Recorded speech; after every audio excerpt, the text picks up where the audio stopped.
Selamat datang kembali dalam kupasan mendalam kita. Hari ini kita mau menyelam ke periode yang benar-benar formatif nih dalam kisah Ethereum. Periode krusial ya. Betul, antara Juni 2014 sampai Juli 2015. Ini masa-masa genting kan? Setelah beberapa tokoh kunci awal, agak disingkirkan gitu. Iya, pasca Game of Thrones Day itu. Nah, di sini fondasi hukum, teknis mulai dibangun. Terus ada crowd sale pertama, penggalangan dana besar itu. Dengan segala tantangannya, terutama soal hukum. Iya, dan tentu saja puncaknya ya jaringan Ethereum akhirnya lahir. Sumber kita kali ini dari buku The Cryptopians, karya Laura Shin, khususnya bab 3 yang fokus banget ke waktu ini. Jadi misi kita hari ini ya, menggali gimana Ethereum bertransformasi dari ide jadi kenyataan selama periode ini. Penuh gejolak, ada manuver hukum, drama internalnya juga seru, tantangan teknis berat, sampai akhirnya launching Frontier. Kita bakal lihat gimana fondasinya diletakkan, dan ya prosesnya itu jauh dari mulus, penuh liku. Tepat sekali. Periode ini penting banget karena keputusan-keputusan yang diambil waktu itu dampaknya luar biasa sampai sekarang kan? Betul. Efek dominonya terasa banget. Pilihan antara yayasan nirlaba atau perusahaan, strategi hukumnya gimana, sampai pilihan teknisnya, semuanya itu membentuk DNA Ethereum yang kita kenal sekarang. Jadi bukan cuma cerita teknologi ya? Bukan cuma itu, ini cerita tentang benturan visi, ambisi manusia, konflik yang kayaknya nggak terhindarkan kalau mau bangun sesuatu yang radikal baru. Fondasi Ethereum itu dibangun di atas fondasi manusiawi yang kompleks ini. Oke. Mari kita langsung mulai dari awal periode ini. Tepat setelah peristiwa yang namanya aja udah seru ya, Game of Thrones Day. 3 Juni 2014. Momen penting itu. Dari peran kepemimpinan aktif. Walaupun status foundernya masih nempel ya, dan dapat alokasi Ether juga. Iya, tapi intinya mereka disingkirkan dari kendali. Suasananya pasti campur aduk ya. Ada lega mungkin, tapi juga nggak pasti gitu ke depannya gimana. Pasti, ketidakpastiannya tinggi. Saya baca di buku Shin, Amir Chetrit itu bahkan langsung negosiasi jatah Ethernya di situ juga. Pragmatis banget ya orangnya. Sangat pragmatis. Dan pergeseran kepemimpinan ini maknanya lebih dalam loh. Keluarnya Charles, yang kan memang lebih condong ke model for market ya. Iya, yang mau bikin perusahaan. Nah, itu membuka jalan buat visinya Vitalik dan Gavin Wood yang lebih idealis. Model nirlaba, kayak Mozilla Foundation gitu, buat dukung open source blockchain. Jadi ini bukan cuma ganti orang ya, lebih ke filosofis. Persis, pergeseran filosofis mendasar ya. Keputusan Vitalik ini mungkin meredakan ketegangan soal model bisnis, tapi secara nggak langsung ya mengukuhkan posisinya sebagai pemimpin de facto. Tapi apakah konflik selesai? Rasanya enggak. Justru ini kayak membuka babak baru, perebutan pengaruh internal tetap jalan terus. Dan kayaknya nggak perlu nunggu lama ya konflik baru muncul, terutama pas mereka siapin crowd sale Juli 2014 itu. Nah, itu dia. Langsung berhadapan sama tembok hukum yang gede, terutama dari Amerika Serikat. Ketakutan utamanya apa sih waktu itu? Ether bisa dianggap sekuritas. Kalau iya, urusannya panjang sama regulator SEC. Disinilah Howey Test yang terkenal itu jadi relevan ya, yang dari kasus Mahkamah Agung AS tahun 46 itu kan, buat nentuin apakah sebuah transaksi itu kontrak investasi. Tepat sekali. Dan Howey Test itu kan ada 4 kriteria utama. Investasi uang, dalam usaha bersama, ada ekspektasi keuntungan, dan keuntungannya dari upaya pihak lain. Kalau ETH memenuhi semua itu, statusnya jadi securities, gitu ya? Iya, dan ketakutan ini nyata banget. Apalagi baru ada kasus SEC lawan Eric Voorhees, pengusaha Bitcoin yang cukup dikenal itu. Dia kena denda karena jual sekuritas nggak terdaftar. Jelas tim Ethereum nggak mau kejadian kayak gitu. Jadi strategi hukum mereka gimana? Pasti nggak main-main. Cukup cerdik sih, dan berlapis. Pertama, mereka dirikan yayasan nirlaba, namanya Stiftung Ethereum, di Zug, Swiss. Kenapa Swiss? Swiss kan reputasinya lebih ramah ya buat inovasi finansial dan kripto saat itu. Yayasan ini tujuannya dukung pengembangan teknologinya Ethereum. Kedua, secara paralel, mereka juga bikin perusahaan terpisah, Ethereum Switzerland GmbH, yang ini orientasinya profit. Loh, kok ada yang profit juga? Rencananya perusahaan ini buat nanganin kontrak sama developer dan bakal dibubarin setelah jaringannya aktif dan Ether didistribusiin. Jadi kayak ada pemisahan gitu antara entitas nirlaba murni sama operasional sementara. Terus mereka juga dapat surat opini hukum kan dari firma Prior Cashman? Apa argumen utamanya bilang ETH bukan sekuritas? Surat itu coba bangun narasi kalau Ether punya utilitas intrinsik. Maksudnya, Ether itu dibutuhin buat bayar biaya komputasi, gas fee itu di jaringan Ethereum. Jadi argumennya orang beli Ether bukan cuma buat investasi, nunggu untung dari kerja keras tim Ethereum. Jadi mematahkan kriteria keempat Howey-Test ya? Betul, tapi lebih ke arah orang beli buat menggunakan jaringannya. Ditambah lagi fakta yayasan pengelolanya itu nirlaba. Tapi ya seberapa kuat argumen utilitas ini waktu itu? Jujur aja, itu masih jadi perdebatan panas di kalangan hukum sampai bertahun-tahun kemudian. Jadi, meskipun ada strategi hukum, keraguan tetap ada ya. Gimana reaksi komunitas kripto waktu itu? Apalagi dari kubu Bitcoin. Wah, skeptisismenya lumayan tinggi di komunitas Bitcoin. Banyak yang lihat Ethereum ini proyek terlalu ambisius, terlalu terpusat ke Vitalik, jangan-jangan scam lagi. Sempet dibilang scam ya? Iya, banyak postingan di forum Bitcoin Talk yang nyindir atau meragukan. Beda banget sama semangat hodl yang mulai kuat di Bitcoin. Tapi ya, crowd sale tetap jalan 22 Juli 2014. Orang-orang mulai nukerin Bitcoin mereka buat dapat Ether. Dan ternyata lumayan sukses. Nah, setelah crowd sale berhasil ngumpulin dana lumayan gede dalam bentuk Bitcoin, fokusnya geser ke operasional ya. Yayasan Stifkin Ethereum resmi berdiri di Zug. Markasnya jadi legendaris nih, rumah modern 3 lantai di Baar yang dijuluki Spaceship. Bisa dibayangin ya suasana startupnya di rumah ikonik itu? Ada cerita menarik soal pembayarannya kan? Swiss waktu itu buat bayar sewa Spaceship setahun penuh di muka. Wow, setahun langsung? Iya. Transaksinya difasilitasi sama Bitcoin Swiss yang didirikan Niklas Nikolaisen, figur yang agak eksentrik itu. Joe Lubin juga katanya ikut bantu nutupin uang deposit. Ini nunjukin komitmen awal, tapi ya resiko finansial pribadi juga yang diambil para founder. Terus, gimana peran yayasan ini berjalan? Sesuai nggak sama cita-cita nirlabanya? Di permukaan sih tujuannya mulia ya, dukung ekosistem Ethereum. Tapi di balik layar, dinamika kekuasaan sama kontrol atas dana hasil crowd sale yang nilainya jutaan dolar dalam Bitcoin itu terus jadi sumber ketegangan. Contohnya gimana? Misalnya muncul kekhawatiran, termasuk dari Mihai sendiri, kalau dana mulai dialirkan dari yayasan utama ke entitas-entitas lain yang didirikan beberapa founder. Kayak perusahaan yang didirikan Gavin Wood di Berlin buat tim pengembangannya. Wah, jadi ada penyaluran dana gitu ya? Iya, kekhawatiran seperti itu muncul. Ini menyoroti konflik klasik antara idealisme nirlaba sama realitas ngelola dana besar dan ambisi individu. Yayasan jadi medan perebutan pengaruh baru kayaknya. Ngomong-ngomong soal Gavin Wood, ini bawa kita ke salah satu rivalitas paling seru dan penting nih di sejarah awal Ethereum. Persaingan antara dua tim pengembang klien utama. Klien ini kan software inti ya yang jalanin jaringan Ethereum. Betul. Di satu sisi ada tim Gavin di Berlin bikin klien C++. Di sisi lain ada tim Jeffrey Wilke, Jeff, di Amsterdam bikin klien Go yang nanti jadi Geth itu. Dan gaya kepemimpinan mereka, wah kontras banget katanya. Iya, sumber menggambarkannya dengan hidup banget. Gavin itu digambarkan jenius, produktif banget, tapi gayanya otoriter. Otoriter gimana maksudnya? Dia kompetitif, standarnya tinggi banget, nuntut, dan bisa belak-belakan banget kalau nggak puas. Dia juga punya pandangan agak elitis gitu. Kalau cuma developer inti kayak dia, Vitalik sama Jeff yang layak disebut founder sejati. Oh gitu ya pandangannya. Karyanya yang paling terkenal kan Yellow Paper Ethereum, spesifikasi teknis formal jaringannya. Dokumennya rumit banget, penuh matematika, simbol Yunani, mencerminkan kedalaman teknisnya, tapi iya bagi sebagian orang juga kayak penegasan superioritas intelektual gitu. Sementara Jeff Wilke beda banget kayaknya ya. Persis, kutub berlawanan. Jeff digambarkan jauh lebih fleksibel, santai, humoris, gampang didekati timnya. Dia nggak suka micromanagement, ngasih banyak kebebasan, timnya solid dan nyaman. Termasuk yang kerja jarak jauh. Iya, developer kunci kayak Peter Zilagy dari Transylvania, atau desainer Alex van de Sande, AFSA, dari Rio, mereka kerja jarak jauh tapi ngerasa jadi bagian tim Jeff banget. Komunikasi timnya juga lebih terbuka, di Gitter, gitu. Beda sama tim Gavin yang lebih sering pakai grup Skype privat.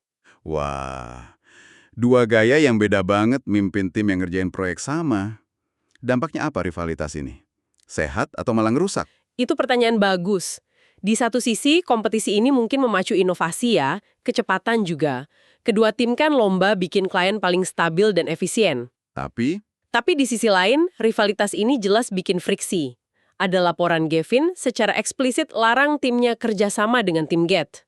Muncul juga konflik soal klien mana yang dapat sorotan lebih di situs ethereum.org. Geth cenderung lebih diprioritaskan, yang tentu bikin Gavin kesal. Vitalik gimana? Sampai Vitalik sendiri, dalam sebuah email yang dikutip di buku Shin, bilang dia nggak nyaman sama gaya kepemimpinan Gavin yang otoriter itu. Dia ini bukan cuma kompetisi teknis, tapi juga benturan ego dan visi cara kerja. Di tengah semua dinamika internal ini, tekanan dari luar juga ada ya, terutama soal uang. Menjelang target launching, duit yayasan mulai tipes nih. Bener, ini dampaknya ke keputusan krusial soal audit keamanan. Gimana tuh? Dengan budget terbatas, sekitar $750.000 buat audit, mereka ambil keputusan berisiko. Cuma audit satu klien utama sebelum launching. Cuma satu? Yang mana? Pilihan jatuh ke klien Go, Gev, punya Jeff Wilke. Auditnya sama Deja Vu Security. Rencananya, klien C++ Gavin baru diaudit setelah launching pakai dana Ether dari crowd sale yang udah dialokasikan buat yayasan. Itu kedengarannya pertaruhan besar ya, meluncurkan jaringan blockchain baru yang bakal ngelola duit cuma dengan satu klien yang diaudit penuh. Sangat berisiko. Kalau ada bug kritis di Geth yang lolos audit, atau klien C++ ada masalah tersembunyi, wah, seluruh jaringan bisa terancam. Keputusan ini juga, ya mau nggak mau, bisa dibaca sebagai cerminan dinamika internal lagi. Maksudnya? Susah ngebayangin Gavin seneng kliennya di nomor 2-kan soal audit, mengingat rivalitasnya sama Jeff kan. Ini nunjukin gimana tekanan finansial sama politik internal itu saling terkait dalam keputusan teknis yang kritis. Konflik internal ini kayaknya nggak ada habisnya ya di fase ini. Ada juga cerita soal tumbuhnya ketidakpercayaan ke Anthony Di Iorio, salah satu co-founder awal yang perannya penting di pendanaan awal. Isu apa aja sih soal dia? Gitu, dari Michael Perklin yang perusahaannya SCSD disewa buat audit keamanan. Wah, serius. Terus ada insiden soal aplikasi judi Bitcoin, Satoshi Circle, yang dia bikin sama developer Steve Dach. Si Dach ini merasa dicurangi soal bagi hasil. Ada juga masalah soal pembagian ekuitas di perusahaan Anthony yang lain, CryptoKit. Tuduhan-tuduhan ini gimana akhirnya terbukti? Sumber bilang kalau Vitalik dengar cerita-cerita ini dari banyak sumber di komunitas Toronto. Insiden SCSD sendiri sih nggak pernah terbukti konklusif sebagai permintaan kickback. Tapi akumulasi cerita-cerita ini cukup buat bikin curiga dan nggak percaya. Akibatnya? Akibatnya Yayasan Ethereum pelan-pelan mulai jaga jarak dari Anthony. Ironis ya, padahal dia salah satu penyokong finansial awal yang penting. Buku Shin ngutip beberapa pandangan tajam dari orang lain soal Anthony. Pengusaha gagal, brengsek, tapi Anthony sendiri membela diri, bilang itu cuma iri hati dari orang yang nggak berani ambil resiko kayak dia. Selain itu, ada lagi kontroversi gede pasca launching. Soal pembayaran buat kontributor awal, Agustus 2015. Ini juga konflik internal lagi. Iya, kali ini melibatkan Stephen Tual, yang waktu itu CCO ya, Chief Communications Officer. Dia coba ubah alokasi Ether yang udah disepakati sebelumnya buat kontributor pra-crowd sale. Vitalik gimana? Setuju? Vitalik nolak keras proposal Tuchel. Alasannya? Dia mau nepatin janji awal, pertahanin formula alokasi yang dianggap adil berdasarkan tingkat kontribusi. Penuh waktu, paruh waktu, minimal, dan hindari apa yang dia sebut kontes saling menjatuhkan kalau harus nilai ulang kontribusi tiap orang. Perdebatan ini sampai ke publik juga kan? Betul, sampai ramai di Reddit, Stepan nuduh Vitalik nggak ikutin proses yang benar soal alokasi. Vitalik di tanggapannya secara terbuka ngakuin kalau alokasi awal 9,9% Ether buat kontributor pra-crowd sale dan 9,9% buat yayasan mungkin kurang pas. Ngelihat launching yang molor jauh dari target awal Oktober 2014 jadi Juli 2015. Dia ngakuin itu? Iya, dia bahkan berspekulasi kalau tahu bakal selama itu, mungkin alokasi yang lebih pas sekitar 4,9% buat kontributor dan 14,7% buat yayasan biar lebih sustainable. Nggak lama setelah debat publik ini, Stephen Tual cabut dari Ethereum Foundation. Ini nunjukin betapa sensitifnya isu bagi-bagi kue awal ini. Di tengah semua drama dan konflik ini, Luar biasa juga ya gimana pengembangan teknisnya terus maju sampai akhirnya launching. Ya, tim developer, terutama tim Get dan C++, terus kerja keras. Vitalik sendiri yang bikin skrip buat Genesis Block. Blok pertama pondasi blockchain Ethereum. Ada detail menarik soal itu kan? Iya, dia milih hash dari blok testnet, jaringan uji coba, nomor 1028201 sebagai basis. Kenapa? Karena angka itu bilangan prima palindromik, bisa dibaca sama dari depan belakang. Sentuhan khas Vitalik banget. Akhirnya, tanggal launching ditetapkan ya. Iya, 30 Juli 2015. Dan nama kodenya pas banget, Frontier. Apa makna di balik nama Frontier itu? Frontier itu kan artinya perbatasan, wilayah baru ya. Nama ini ngimbolin kalau ini langkah pertama ke wilayah yang benar-benar baru dan belum dipetain. Launching ini puncak dari ide, kerja keras, konflik, ribuan baris kode selama hampir 2 tahun. Tapi bukan garis finish. Justru ini awal eksplorasi besar ke dunia aplikasi terdesentralisasi, smart contracts, penuh potensi tapi juga penuh risiko dan ketidakpastian. Kayak perbatasan baru gitu deh. Menariknya, pas hari launching Frontier itu, ada pengumuman penting lain soal kepemimpinan Yayasan Ethereum ya. Betul. Ming Chan diumumin jadi direktur eksekutif baru yayasan. Latar belakangnya lumayan impresif, lulusan MIT, lahir di Swiss, pengalaman di konsultan IT, manajemen. Selain Ming Chan, Ada juga proses pemilihan dewan direksi baru yang kesannya agak buru-buru waktu itu. Atas desakan Vitalik, biar ada proses terbuka, terpilih 3 anggota dewan baru. Lars Klawiter dari Rolls-Royce, Wayne Hennessy Barrett dari startup fintech di Kenya, sama Vadim Levitin, seorang teknolog. Tujuannya mungkin biar ada struktur dan pengawasan lebih formal ke yayasan. tapi apakah kehadiran Meng Chan dan Dewan Baru ini langsung bikin adem? Sumber kita ngasih petunjuk lain ya kayaknya. Justru sebaliknya, ada bocoran masalah dari catatan Kelly Samaritano yang dipekerjakan awal 2015 buat bantu bangun struktur yayasan. Penilaian awalnya cukup tajam. Tim inti masih trauma sama pengalaman bareng Charles Hoskinson, Joe Lubin dianggap terlalu agresif secara bisnis, dan ada kebutuhan mendesak buat bangun yayasan yang profesional. Kayak firasat buruk gitu. Terus konflik Ming Chan sama Dewan Baru gimana? Meledak cepet banget. Buku Shin nyebut ada tuduhan dari Ming ke Vadim. Ada pesan Skype penting yang dihapus misterius. Dugaan Ming lagi main manuver kekuasaan. Dan puncaknya gimana? Puncaknya dramatis banget. Cuma beberapa bulan setelah ditunjuk, 28 September 2015, ketiga anggota dewan, Lars, Wayne, Vadim, mundur barengan. Mundur barengan? Kenapa? Surat pengunduran diri mereka, yang dimulai dengan sapaan formal Dear President Buterin, secara gamblang nyebutin alasannya. Mereka ngerasa suara mereka nggak relevan karena Vitalik ngeklaim punya kontrol mayoritas suara di dewan. 2 suara dia plus 1 suara default presiden dewan. Mereka ngerasa cuma jadi stempel karet. Wah, jadi gagal ya upaya bikin Dewan Pengawas independen itu? Pengunduran diri massal ini nandain kegagalan awal upaya itu dan membuka babak baru lagi dalam saga tata kelola Yayasan Ethereum yang penuh liku. Periode Juni 2014 sampai Juli 2015 ini ya. Kita lihat crowd sale sukses meskipun ada bayang-bayang hukum. Pendirian yayasan di Swiss jadi pusat operasi awal. Fase pengembangan intens yang diwarnai rivalitas sengit Gavin versus Jeff, dan akhirnya launching Frontier 30 Juli 2015. Ethereum akhirnya hidup, tapi jelas banget perjalanannya masih panjang dan penuh tantangan.